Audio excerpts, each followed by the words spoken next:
Now, a survey by the Women's Integrated Development Organization in the Bono East and Upper West regions have revealed that there is generally a low level of awareness and participation in government COVID-19 relief programs, with only 38% of targeted vulnerable people made up of women and persons with disabilities hearing about the various intervention programs. This has been attributed to weak collaboration between the Ghana Enterprise Agency and the NCCE in the program implementation. There is more in the following report by Anas Sabit. In Ghana, women, persons with disabilities and the youth are disadvantaged when it comes to economic opportunities and the ability to earn income. This is variously accounted for by lack of access to productive resources, including finances, unemployment, and a social system that does not support the economic empowerment of this group. After Ghana recorded its first COVID-19 case in March 2020, government rolled out several programs to help provide relief for the vulnerable. However, a research conducted by the Women's Integrated Development Organization WIDO in the Bono East and Upper West regions revealed that the targeted groups were the least to have benefited from the various intervention programs. David Balunguri Papa is the executive director of WIDO. The aim of the policy brief is to give feedback to government on the COVID-19 stipulations and support that government gave to the citizenry.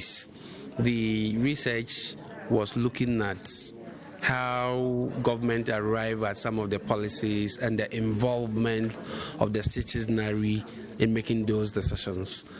Basically, we were targeting 2,000 participants, and these 2,000 people are located in 10 districts in the Bono and then Upper West region. The policy brief document presented to the Regional Coordinating Council seek to, amongst other things, highlight both the successes and policy implementation gaps, particularly in relation to equity of delivery. Government really did very well when it came to the aspect of the support government provided during the COVID-19.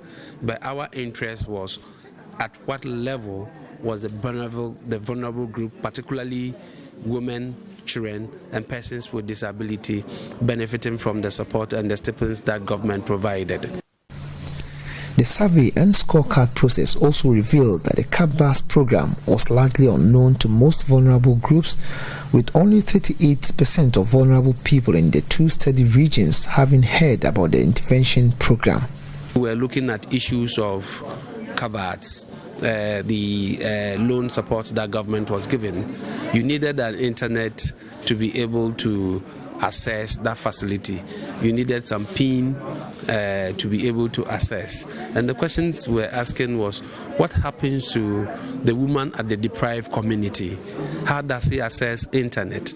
Even in the towns, how stable are our internet facilities?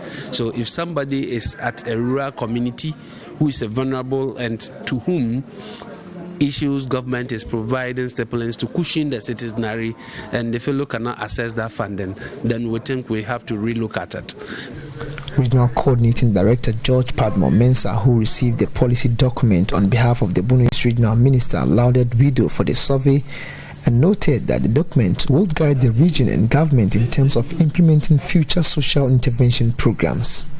It's going to guide the region, and as a Regional Coordinating Council, we'll look at some of their recommendations and see how we can implement it and guide them, especially with the sensitization.